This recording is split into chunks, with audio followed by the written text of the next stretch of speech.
Episode 4। प्रार्थना ही जीवन है। जीवन का यही नियम है।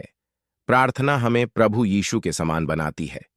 परमेश्वर की उपस्थिति का अभ्यास करने से हम उसके सामान बदलते जाते हैं, क्योंकि जिन्हें उसने पहले से जान लिया, उन्हें पहले से ठहराया भी कि उसके पुत्र के स्वरूप में हो। यह पिता की इच्छा है कि हम प्रभु यीशु के समान बने। परमेश्वर की अंतिम योजना है कि हमें अपने पुत्र के समान बनाएं। उसने मनुष्य को इसीलिए पैदा किया, परंतु जब संगति टूट गई तो मनुष्य ने परमेश्वर के स्वरूप को खो दिया। क्या कोई मार्ग है कि जिसके द्वारा फिर से परमेश्वर का स्वरूप पुनः प्राप्त करें? हां, यह संभव हो सकता है। जब हम फिर उसके साथ संगति बनाएं और उसके निकट आए, तभी हम इस धन्य स्तर को पहुंच सकते हैं। हम उसके आत्मिक स्वभाव के भागीदार बन जाते हैं। यह स्वभाव प्रार्थना के समय दिखाई देता है। लोग परमेश्वर के स्वभाव को उसकी संगति में रहकर ही प्रदर्शित कर सकते हैं। उसका वचन और संत इस सच्चाई को प्रमाणित करते हैं। इस संदर्भ में यह कहावत, मुझे अपना मित्र बना और मैं तुझे बता दूंगा कि तू कौन है, सही लागू होती है। बिना हमारे ज्ञान के हम अपने निकटतम मित्र के स्वभाव को अपने अंदर ले लेते हैं। जो पवित्र परमेश्वर के साथ घनिष्ठता रखता है, पवित्र बन जाता है। जो शांति के परमेश्वर के साथ अपने आप को छुपा लेता है, वह शांति का दूध बन जाता है। जो एक नम्र और कोमल परमेश्वर के साथ रहता है, वह नम्र और कोमल बन जाता है। जितना अधिक हम उसके साथ रहते हैं, उतना ही अधिक हम उसके सामान बन जाते हैं। वह जो परमेश्वर के साथ मिला रहता है, उसके साथ एक आत्मा हो जाता है। वह डोरी जो फूलों को संभालती है, वह उन फूलों के समान सुगंधित हो जाती है। इस प्रकार जो उसके संग रहते हैं, वह उसके सामान सुगंधित हो जाते हैं। हमारी शारीरिक कोशिश से हम बदल नहीं सकते हैं। शरीर तो व्यर्थ है। इधर उधर भागने के विपरीत हमें परमेश्वर के चरणों के पास बैठना चाहिए, तभी हम बदल सकते हैं। जिस प्रकार एक काला कोयला आग में सोने के समान चमकता है, उसी प्रकार वह जो उसकी उपस्थिति में रहता है, जीवन में चमकता है। मूसा को देखो, जिसने बहुत समय परमेश्वर के साथ अकेले बिताया। वह भी परमेश्वर का एक अच्छा मित्र था। वह एक पर्वत से दूसरे पर्वत यहोवा की खोज में गया। कुछ समय में वह परमेश्वर के रूप में प्रकट करने लगा। वह निराली रीति से आत्मिक नम्रता प्रकट करता था। वह परमेश्वर की महिमा को चमकाता था। जब उसने परमेश्वर के साथ उपवास और प्रार्थना में 40 दिन व्यतीत किया और नीचे उतर आया, तो लोग उसके चेहरे को नहीं देख सके थे। क्या हुआ? जिस ज्योति से उसका हृदय भर गया, वहीं उसके चेहरे पर प्रकाशित होने लगी। बाइबल कहती है, मूसा न जानता था कि उसका चेहरा चमकता था जब वह उससे बातें करता था।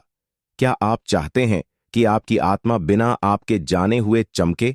उसे संगति रखें, उसे बातें करें, उसको आपसे बातें करने दें।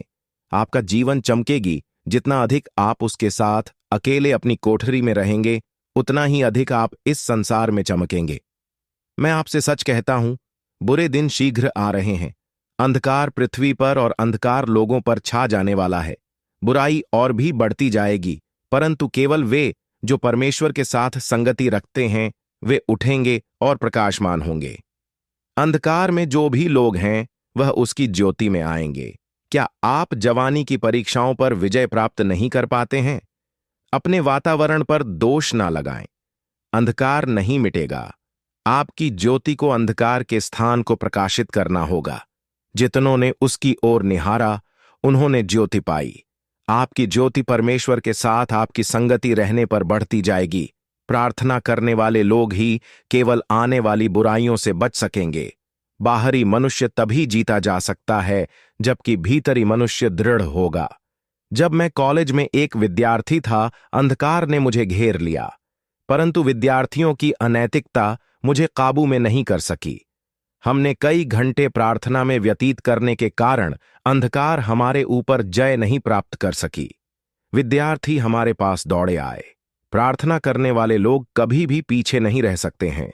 कोई भी शक्ति उस व्यक्ति को अलग नहीं कर सकती है जो परमेश्वर के प्रेम में डूबा हो।